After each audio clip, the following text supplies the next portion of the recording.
Okay, so here we go.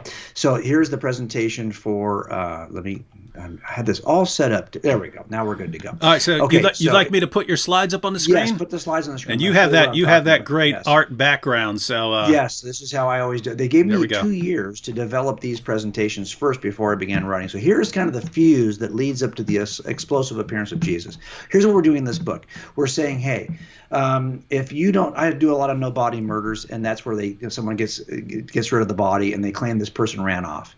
Well, what do you do if you have no evidence in a crime scene? Well, you make the case from the fuse leading up to the explosive event and the fallout following. So here's Jesus standing in history, and there's a fuse burning up to the explosive appearance of Jesus. And if you look at that fuse, you'll see that the fuse involves 3 strands, which I describe in the book, and the fallout involves 5 areas of fallout. Now, all I'm going to do tonight with you is talk about the spiritual fallout. And so here's what because that's something you talk about a lot here when you're talking about Islam. So if you look at Jesus on the timeline of history, you have a fuse leading up to the appearance of Jesus and fallout that follows the appearance of Jesus. Now, there are a number of world religions that are on the fallout side of Jesus. And I've got them listed here. Now, I'm putting in New Age, but clearly that's not an organized world religion, but there is a view that's held by many millions of people across the globe. So here we have these 4 kind of theistic or spiritual worldviews, let's put it that way. Interestingly, you will find Jesus in every one of these. You will find Jesus mentioned because he's either mentioned, merged, or modified. In every one of these, on the pages of the Quran, as of course you know, on the Holy Scripture of Baha'u'llah, the Baha'i faith. So in all of these, even New Agers will mention Jesus in a very admirable way. Now, interestingly, though, there are some world religions, and let's just go back and show you those that precede Jesus. Here they are in the fuse. So these are ancient mythologies, and some of these are still active world religions that preceded Jesus. Interestingly, Jesus is also mentioned and merged and modified in these world religions, which makes no sense, right? Because they precede Jesus. But here's the thing. A lot of these extend into the Common Era. And as the worshipers were worshiping in the Common Era, they now began to change or include or modify their beliefs to include Jesus. So let me show you what I mean by that. So here's kind of the chronology of Jesus in time. Let's go to something quite ancient, Hinduism. That precedes Jesus, but it turns out that if you read the writings of Hindu leaders today, you'll find that they mention Jesus in a very favorable light. In fact, they even merge Jesus in, and they consider him to be part of their construct. They consider him to be divine. The world leaders in Hinduism will actually mention Jesus in a favorable way. For example, they will mention the details of Jesus's life. They not only consider him favorably, they merge and mention his detail. You could reconstruct part of the story of Jesus just from the teaching of the leaders of Hinduism. So, for example, if you were someplace where Hinduism dominates the landscape, well, it turns out that Jesus, you know something about Jesus just from your own Hindu leaders because he is embraced in some way. Now let's take a look at the second, Attis. No one's worshiping Attis anymore. But it's interesting that after Attis worshipers enter into the Common Era, they begin to modify their beliefs. And they begin to modify them in a way that sounds like Christianity. Never before. You won't find these descriptions of Attis prior to Jesus, but after Jesus, suddenly Attis, his body did not see corruption, just like Jesus. Now suddenly the Attis story includes a death and resurrection. This is not something that Jesus borrowed from Attis. This only occurs in Attis worship after Jesus. And for example, Heracles, very similar. Once Heracles is worshipped after Jesus, the worship of Heracles modifies. It changes. Suddenly he takes on the language, the titles of Jesus. He performs the miracles of Jesus. He sounds a lot more like Jesus than he did prior to Jesus. Well, why is that happening? Same is true for Krishna. As a matter of fact, if you look at how people worshipped Krishna prior to Jesus, it's very different. The titles given to Krishna prior to Jesus, very different. So again, you see this change occurring based on the influence of Christianity on other world religions. In fact, you'll see that people today who are like Hare Krishna will argue that Jesus is, in their minds, the perfect guru, someone who is sent by God. They even will give him the title of Son of God and Lord. So again, you see this happening. And by the way, they'll also repeat the details. So if you were to look at Hare Krishnas across the globe, you would learn something about Jesus from non-Christians, because they are either modifying, mentioning, or merging Jesus in some way. So if you look at the Mithras, for example, often Mithras is offered as like, oh, the story of Jesus was stolen from Mithras. Well, really, study Mithras. Study the Mithraic religion, the mystery religion. You'll see that for the most part, there's nothing similar from Mithras to Jesus until you get post-Jesus. And suddenly the worshipers of Mithras are doing the same things that worshipers of Jesus do. So now, and Buddhism is the last ancient, okay, prior to Jesus. Buddhism existed prior to Christianity. And you'll see that even now, the religious leaders within Buddhism will argue that Jesus is within the Buddhist tradition in some way. He's an enlightened teacher. He is somebody who's on his way to Buddhahood, they'll say. Also, they'll mention the details related to Jesus's life. So if you are a Buddhist somewhere in the world and you're paying attention to today's Buddhist leaders, you know something about Jesus, even though you're not in a Christian environment, because Buddhists repeat the story of Jesus.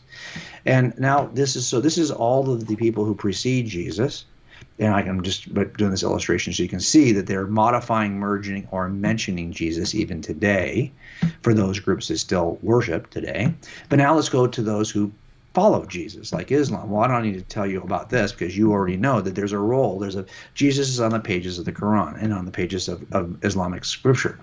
And you'll see that he's merged in some way. He's considered in a way that is very similar to how he's considered in Christianity, or at least he's venerated in some way. So that if you are a Muslim somewhere in the world, you know something about Jesus, built on the true story of Jesus, in the way that Muslims have merged or modified or mentioned Jesus in their own scripture. Baha'i is the same way. Under Baha'i, Jesus is another manifestation of God, just as Baha'i. And as a matter of fact, all of this detail of the Gospels is mentioned by Baha'u'llah in the Holy Scriptures of the Baha'i faith. So you can get all of this information from Baha'is about Jesus. And of course, they merge him into their system. They accept him as another manifestation of God. So if you're somewhere in the world where Baha'i is worshipped, well, you know something about Jesus just from your Baha'i scripture and from your Baha'i leadership. And even like Ahmadi Muslims, well, of course, they think that Jesus actually visited, and here they get a lot of information. They mention many details about Jesus in their own scripture and from the mouths of their leaders, and they will merge Jesus into their system as a wise teacher. So if you're somewhere in the world where Ahmadi Muslims worship, you know something about Jesus just from your religious system. And finally, we'll go to New Age. So New Age believers are hard to kind of lock down, kind of like Buddhists and Hindus. You know, there's not like an overarching set of principles I can refer to say, hey, this is what every Muslim, or what every Buddhist thinks, for example, or you can't really say that about Buddhists. You can't really say that about Hindus. You can't really say that about New Agers either. But what you will see is a veneration of Jesus. They have a tendency to think of Jesus in high regard, and they will merge Jesus in as an example of exemplary behavior, of worldview, all of this stuff as an excellent teacher. So if we're someplace where Islam, now here what I've done is I've just given you, this is the overlap. This is all of the systems overlap. So only a few countries on this map are not highlighted. So this is where people know something about Jesus, even though they aren't exposed to Jesus through Christianity. And what do they know? Well, this is the collective data you can get from non-Christian sources related to both the childhood, ministry, teaching, crucifixion, resurrection, disciples, return of Jesus, the titles of Jesus. All of this can be gleaned not from Christian scriptures, but from the worldview of other non-Christian sources. And what's interesting about these is all these folks seek to include Jesus in some way, while Jesus never returns the favor. He doesn't do that. In fact, he basically says, no, sorry, folks, I'm the only way. I am the way, the truth, and the life. And no one's going to come to the Father except through me. So I'm just going to stop right there. That to me was interesting. I'll do one more step. If you look at the this is the fuse and the fallout of a typical murder case. You're looking at behaviors the suspect did before she goes missing, and then behaviors afterwards to see like what actually happened, even though you have no evidence in a crime scene. Well, even if you destroyed every New Testament, you would still know everything you need to know about Jesus just from the fuse and fallout of history. And that's what I'm trying to do in this book, right? To show that, hey, this dude, Jesus, this nobody, had more impact on, for example, literature than any other historical figure in the history of historical figures. And I can walk through all of these categories of literature. He had more impact, for example, on art than any other character. Any other, if you said, well, there's a fictional character that had this kind of impact on, who is it? No, there's no other historical figure who's had this impact on art. As a matter of fact, if you Google all the top artists in every genre of art, and that's what I did for a living, I will tell you that every single artist in every single genre throughout history, the top 3 artists, they've all painted, etched, sculpted, or drawn Jesus of Nazareth. No other historical figure can say that. The same is true for music. The history of music is so utterly dependent. And if you think, well, yeah, it's just Western music. No, actually, it turns out everything now is exported through the stupid glowing rectangles in our hands, okay, the phones. Everything is exported. This impact Jesus has on music is global. And the history of the instruments we play, the musical notation in which we read and write music, harmonies we use within music, all came out of a culture of singing that Jesus initiated. Wasn't initiated. The Jews had this culture. David wrote psalms. Jesus sang a hymn, probably a psalm of David, at the Lord's Supper. No one has been sung about more than Jesus of Nazareth, period.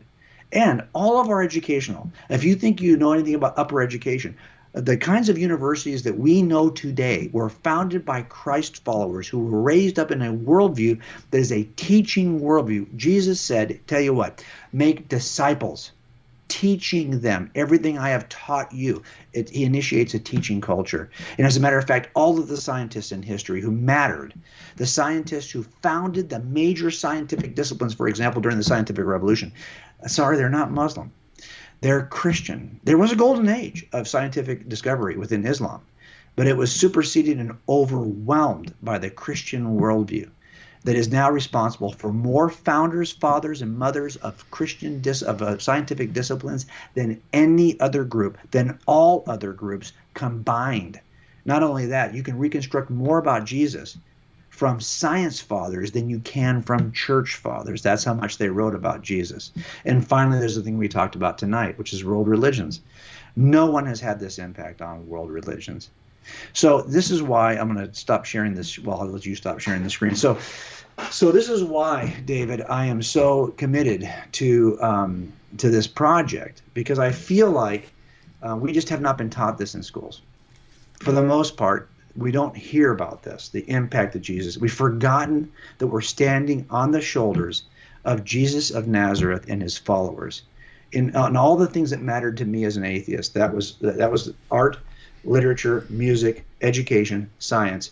Those things would not be as we know them today if not for Christians and not for the worldview inaugurated. The reason why we call the first century, there's nobody else who could have done this other than Jesus. And by the way, if there's no other fictional character that has had this kind of impact, it's reasonable to infer that Jesus is not a fictional character. And if there's no other mortal human who has had this kind of impact, then it's reasonable to infer that Jesus is not just a mortal human. He's had the only kind of impact, you can only describe it. If God entered into his own creation, I'm guessing he would have this kind of impact. And that's the kind of impact that Jesus had. That's interesting. So that last thing you said right there, you could actually make a kind of Bayesian argument out of that. I don't mean using a full-fledged Bayes theorem, but you can use a modified form of Bayes' theorem to compare hypotheses and say, so if you have this hypothesis that Jesus is Lord versus this hypothesis that he's a mere human being, or this hypothesis that he is a fictional character, and then you develop expectations based on what you would expect from the hypothesis. So just pretend that you didn't know any of the evidence that you would cover in your book, and you say, okay, if Jesus were just this, what would you expect to find? If Jesus were this, what would you expect to find? Oh, if Jesus is actually Lord, and this is sort of God's entering into creation, what would you expect? And then you say which would fit the evidence better. It is interesting that everyone wants a piece of Jesus, right? I mean, everyone wants to have Jesus. Like, I don't care whether Muhammad agrees with me or not. I'd be kind of horrified if Muhammad agreed with me on a lot of things, even though he does. I'm kind of joking there. Muhammad, because he drew a lot of things from Christian beliefs. You do have a lot of similarities, but it would never occur to me if I were inventing something that I have to include Muhammad, or I have to include Buddha, or I have to include any of these other people, and yet everyone wants Jesus on their side. Yeah, it's interesting to me because I think that and I always say it this way: when I had a case one time. It was a woman who was killed in 1979, and she was pretty promiscuous, and she was pretty had a lot of boyfriends, and so I had a suspect pool of about 8, and I had good reason to have 8 in that suspect pool, given the kind of life she was living. But ultimately, I took those 8 and I started working through those 8, and one emerged from the 8. And the reason why he emerged is because he had unique characteristics that the other 7 didn't have. So, for example, he had a unique relationship. He had a unique kind of anger level. He had a unique access to her. He had a unique skill set to build the kind of weapon that was actually used in the crime. This separated him from the other 7. And when you see that uniqueness occurs, where now you just have 7 who seem like they're kind of the same, and then you have the 1, that kind of gives you a direction in terms of who you should be looking at. Well, something similar happens with Jesus, right? In the sense that he offers a unique worldview which excludes any other involvement of any other system. And he also offers a way to God that is unique in the sense that, it's not what you can do, and that every other system offers a set of checklists. Do this, that, and now you have access to God. Whereas he's saying, no, actually, we think you're so lame, you can't do any of that stuff. I'm going to have to do it for you. That's a unique view. So it's just that the fact that everyone will hat tip and mention him, yet he won't return the favor, it seems odd to me. Right? I mean, it's not like he's the first founder of any world religion. He's following Buddhism. He's following Krishna. He's following Hinduism. He's following Zoroaster. These are things that he doesn't care. He's following, even in Judaism, he's saying, no, there's a break here. Yes, he's within that tradition, but now I am the only way to the Father. I don't know how except through Jesus. I don't know how that's a very different, he's that one suspect in 8. That seems to separate himself based on his uniqueness, which is why, honestly, that's one of the reasons why I was so intrigued by him. The more you study other faith systems, the more confidence I had in Jesus. Mm-hmm. And as far as a lot of the material you cover about the impact that Jesus had, one, it's important because most apologetics books don't cover any of this unless it's a just a like part of the introduction on the impact of Jesus, but there's tons of apologetics books that would cover Jesus' resurrection, arguments for the existence of God, things like that. But I was this really hit home with me. This was several years ago. I did a debate with an atheist at Columbia University, and after the debate, some of the atheist students asked me if I would come hang out with them because they wanted to discuss this stuff more. So I went and was hanging out with. They were all Asian. It was like 5 or 6 Asian atheist students, and we're all talking. And so I'm sitting there giving arguments. And here's this argument for the existence of God, and here's this argument for why Jesus is Lord. I'm giving you these arguments, and finally one of them said, "I don't care if it's true. I just care that it's bad." And that was shocking to me. That was shocking to me, right? Because I'm thinking, I don't believe in Islam, and I think Islam is bad. If Islam were true, I would want to know it. I would want to know that that's true. If I somehow knew that it was true, my response would not be, well, I don't care because it's bad or something like that. But I was listening, and so this student said, I don't care if it's true. I just care that it's bad. And I thought this was shocking. And so I asked the student beside him, hey, do you agree with that? And she said yes, and I went down the line. Every last one of them all agree. They don't care if it's true or not. They only care that Christianity is bad for the world. And so I thought that was interesting that I'm sitting here giving arguments to people who do not care about the arguments at all. They only care that they've been convinced from, watching Dawkins and things like that, that religion is bad and all the impact has been bad. And so I told Paul Copan once, I said, I think the stuff, because Paul Copan covers a lot of stuff about the impact that Christianity has had, and namely wherever missionaries have gone, literacy rates have gone through the roof. Right. Wherever teaching culture. Yeah, go ahead. Yeah. He said women's rights are massively increased. And any of you are thinking, no, I know a place where women, guys, go back before Christianity and check out the situation.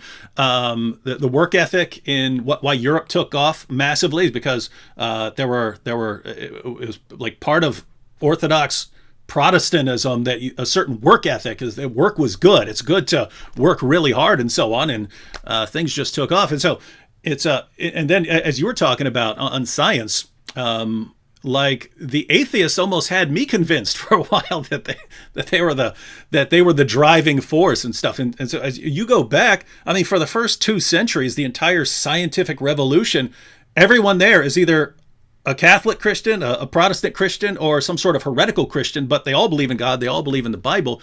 And not only that, they put forward as their driving force of their work that they viewed it as a kind of worship. They're actually worshiping God by trying to understand what he has created, because that's going to give you some sort of access to the mind of God. They're viewing it as a form of worship, and they only believe that they're going to find these laws of nature and so on because they believe that the universe is a kind of product of a cosmic architect, and if we've been created in his image and we can think his thoughts after him, then we can actually go and figure all of this out. You would never think any of that as an atheist, that the universe is going to be governed by all these neat little equations. And so why would you think that as an atheist? They thought that. They had to believe that before they actually went out and discovered it. And they turned out to be absolutely correct and so on. And yet, even when I break that down, and I give quotations from Copernicus and Kepler and Galileo and all these people on what they believed, a lot of the online atheists I run into think, nope, they're all closet atheists. They were just closet atheists. They were just pretending to be Christian because that was the culture at the time. But undercover, they were atheists. And there are multiple problems with that. Namely, we have their letters and so on, too, to other private individuals. They wouldn't need to pretend if they're writing their cousin and so on. So, yeah, anyway. No, you're absolutely right. What's so interesting about that, I wanted to not only chronicle the impact that Jesus had, the great impact, because you're right, on science, there's the oversized impact of Christians on science is sick. Mm-hmm. The scientific revolution is darn near entirely Christian, of one denomination or another. And all the science fathers, we started to do this research, we collected a list of about almost 1,000 scientists who are Christians who are historically important in science. And we started to see that there were these expressions by secular sources that this is the father of modern astronomy. This is the father of modern biology. This is the father of quantum mechanics. These are Christians. Mm-hmm. So I thought, let's go back. I want you to make a list of all of the science fathers who are Christ followers. That list is ridiculous. Every major scientific category. And even those that Muslims would say, well, no, we own that. Actually, you might own a predecessor, but the modern version of this scientific discipline, sorry, it's a Christ follower who formed it. Now, that was so interesting about that is I didn't want just the impact. I said, okay, now let's go back and let's read the personal journals of these science fathers to see what they really believed about Jesus. And it turns out that, yeah, it's true. From the personal journals of the science fathers, you can reconstruct more detail about, in fact, they even quote scripture often. So you can recall scripture quotes than you can from the church fathers. Now think about that for a second. And I am grossly underestimating the amount of information that's retrievable. Here's why. If you go and look for these kinds of sources, where would you go? I mean, we went online, we wrote books and resources, and for the most part, the religious identity of the science fathers has been scrubbed. So that I'm sure only capturing a portion of all of those who were Christ followers. But I got enough list on that, and it's in the footnotes of the book, that will help people to see that it's not just that they had huge impact. It's like you said, These are not closet atheists. No, actually, in their personal journals, you can reconstruct the story of Jesus. Every aspect of the story, his birth, his childhood, his ministry, his mission, his death on the cross, all the miracles he worked. These folks did not, you said something really important. This idea that Christian scientists believed they were worshiping God. Now, think about that for a second. If you're just geeked out on physics, you can be a good physics professor because you're geeked out on physics. That's what you like. Mm-hmm. But if you not only are geeked out on physics, but you think that you are worshiping the God who you are bending your knee to, oh, trust me, the level of dedication there is much higher. You're not just geeked out. You're actually worshiping the God of the universe. And that is the amazing thing about all of these science fathers. You're right. Kepler says we just thought we were, thinking God's thoughts after him, that we were these high priests of this scientific discipline, and we wanted not to venerate our own intellect. We wanted to venerate the God of all intellect, and that's the kind of thing that level is different. Most of us have an interest in certain things, but we don't see it as a form of worship, and that drives us to a whole nother level of excellence. And so that's why I think there's a lot of reasons why you see this. Look, for the most part, I don't think that before Christians came on the planet, this idea of a single orderly God that's distinct from his creation, that matter is not unworthy of our investigation, that we are a people group who in monasteries are willing to get our fingers dirty. We'll touch things. We'll do cadavers. We'll do all of this. We'll actually move this discipline that used to be called natural philosophy, because it was done entirely with our minds, that we are the ones who were touching the sick, who were serving the poor, who were digging into the dirt to harvest crops. And we had no problem then moving toward a physical examination of our philosophies about nature. That simple shift in worldview ignited the sciences, and that's why so many Christ followers were so deeply involved. By the way, this. I did a chart of all the scientists who are involved in history, and there's a huge golden age of Islamic endeavors, about to the 12th, 13th, 14th century, in which Muslims contributed deeply to the sciences, but it stopped. Mm-hmm. Now, we can argue why it stopped, but the modern sciences that we typically think about are not founded by Muslims. They contributed to a progress for sure. But that's why the scientific revolution, I didn't invent that term. That's not a term that's invented by Christians. That's a secular term that is dominated by historically Christian scientists. So I think it's interesting that this worldview births science in a way that no other worldview has ever birthed science. It's something for at least, does it mean that Christianity is true? No, I'm a cumulative case guy. I've never gone into a jury trial with one piece of it. I don't even like cases that sit on one witness. Good luck with that. I would much rather have a cumulative case so these can be a check and balance system in place from evidence.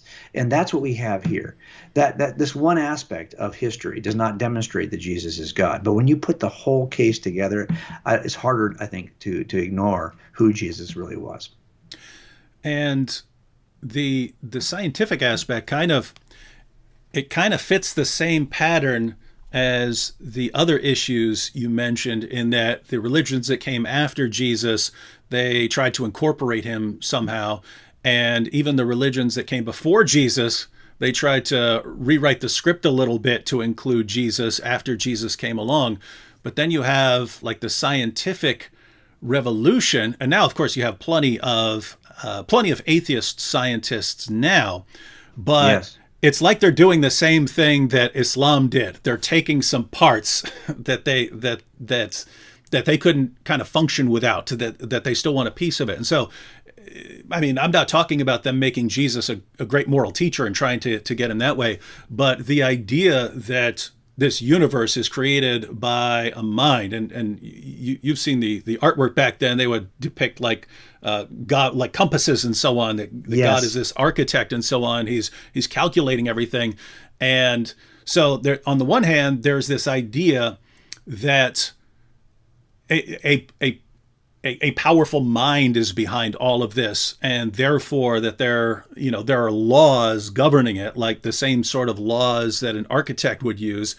and that we're the kind of thing that can figure this out. That we are the kind of thing that we've been made with the ability to comprehend God's thoughts if we give this our attention.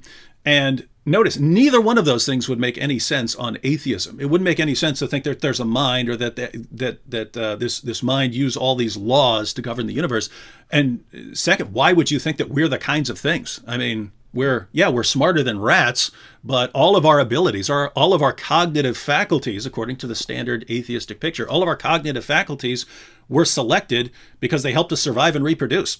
So right. They helped. It's species arrogance that makes us think we're at the top of this. That in other words, there's no understanding beyond our own that's necessary. Yeah, you're absolutely. Why would we trust our own intellect? Yep. If we're not? Yeah, exactly. So I think you're absolutely right about that. And I think this is one of the things that me as an atheist, we stand on the shoulders. But I think it's interesting. We talked about how Islam seems to. There's a book you probably know a lot more about this than me. The Closing of the Muslim Mind. So I bought this book early on, and as soon as it was published, and kind of wanted to understand why is it that there's a golden age. Here's my fear, David. I don't want there to be a golden age of Christianity in the sciences. I don't want us to be able to look 1,000 years from now and say, oh yeah, there was a time when Christians actually, they contributed something. But, now it's like, no, well, look, we're in a danger, I think, for many political reasons. Like, we're in a place right now where this last year, have we not said to ourselves, do we trust the sciences? The sciences they're trying to control us with the sciences. You hear this kind of language. Listen, family, do not step out of our leadership role in the sciences when we don't need to. It's our worldview that it ignited the sciences. Don't give that away. Don't let us fall into this idea that we can't trust. Look, everything's about inferences. I use the same scientific data to make a case for God that the atheists use to make a case against God. The data is rather neutral. It's being inferred by somebody. We as Christians have the ability to infer properly from data. Don't surrender that right now and let them say 1,000 years from now there was a golden age for us as well. Mm-hmm. Yeah, and all right. Well, we said we're going to keep this to around an hour, so we still got a few minutes left. So you put together your book, your blood spattered book. Any final thoughts before we close out for everyone who's watching? Because keep in mind there are a lot of Muslims watching. There are a lot of other people watching. There are people watching from all over the world, and so a lot of the information you shared in that short presentation was new. So, well, let me throw this out to you. It's interesting to me that this is the guy who creates what we call the first century. And all of us have that, kind of put that on our calendar, right? We still mark time this way. It's not the first century of humans, not the first century of humans who record history, but it is called the first century. Why? Why would this be the guy? So if you were to look back at every important, just Google it. I mean, search it on your resources. Look at your books, historical books. Who are the most important historical figures in the first century that would cause this kind of change in our calendar? I looked at all of them. To be honest, all of them combined, you won't even know. I made a list of these in the last chapter. Everyone who appeared in the first century contemporaneous with Jesus. You will only recognize maybe 10% of them. And these are world leaders in different regions, right? They are empire leaders in different regions of the world. And none of them are even even memorable. Okay. Not only that, if you look at all of those people who were empire leaders throughout history, leaders of nations, I've made a list of all of those. And we haven't ordered our calendar around those either. If you make a list of all those people who were deities or said they were deities or religious leaders, we haven't ordered our calendar. How is it that this guy, this nobody, this ancient Jewish sage who only had 3 years of public ministry, born in a small, insignificant, nowhere town, grew up in another insignificant, nowhere town, never traveled more than 200 miles, never led a nation, never wrote a book, never had a family and children who could descend and actually make a case for him, never ruled an army, never wrote a concert, never had the kind of education that other elites have had, okay? Never had the kind of political connections or social connections they had, never had a wife, never even had the respect of his community. As a matter of fact, he was pursued by those who had power and rejected by the people who were religious. He was abandoned and denied by the people who said they were his followers. Okay, then he was falsely accused, mocked, brutally beaten, executed in a shameful way, and then he has to borrow a grave. Okay, this is the guy who ends up changing our history. This is the guy whose fingerprints can be recovered and whose story can be reconstructed from literature, art, music, education, science, and world religions. How can this be? This is why that Bayesian kind of experiment you were talking about makes sense to me now. I should have probably put it that way in the last chapter. If you look at this and you ask yourself, okay, so what would I expect of that kind of guy? That's not what we get. Now, if you said, okay, if God was to enter into the world, his own creation, wouldn't you expect to find his fingerprints everywhere? This is one of the objections we often hear. How can it be that Jesus is God, the only people who record? What, so 4 gospel authors, that's it?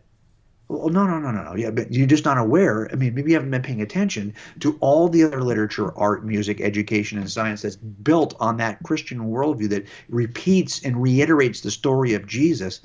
Look, folks, this isn't happening for any other religious figure.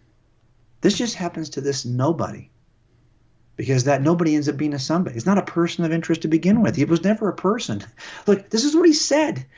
He accepted worship when people in his generation who were Jews would never have accepted. Do you remember Peter? He sees Cornelius, get up off the floor. I'm just a man. Paul says, no, I'm just a man.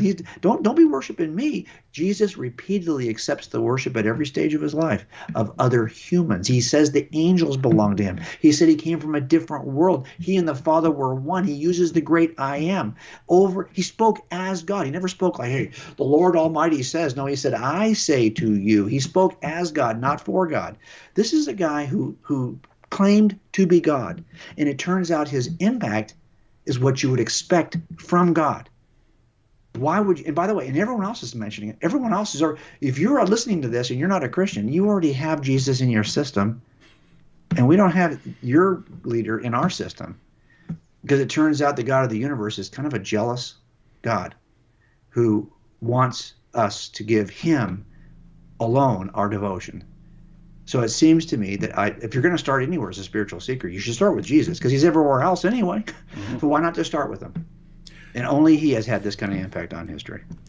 Definitely an awesome place to start. Well, thank you, Jay, and for everyone who's watching. If you want to get a copy of Person of Interest, I put a link to Amazon in the description box, so you can just click on that. It'll take you to the link on Amazon. You get the hard copy. Get it on Kindle.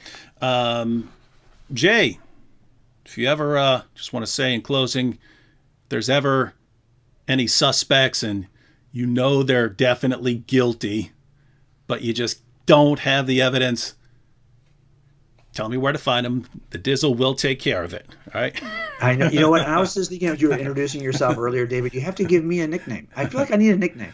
Okay, you have a nickname. I need a nickname. Although I'm afraid for you to say it right now. Don't say it right now because I'll be embarrassed of it. Okay. But you have to send it to me, and then I will use it from that point on, okay? Because I know you're already looking to slam me right now with some goofy nickname. I can tell by the look on your face. Yeah, the first thing that popped into my head was Jay Wizzle. That's not a good one. That's not a good one. No, that's not. You know what? See, I'm sorry I even brought it up. All right, yeah, we'll come up with something. All right. Okay, cool. So everyone watching, grab the book, and thank you, Jay, for joining us. Thank you, David. Thank you, David. I appreciate you. All right. Catch you all later.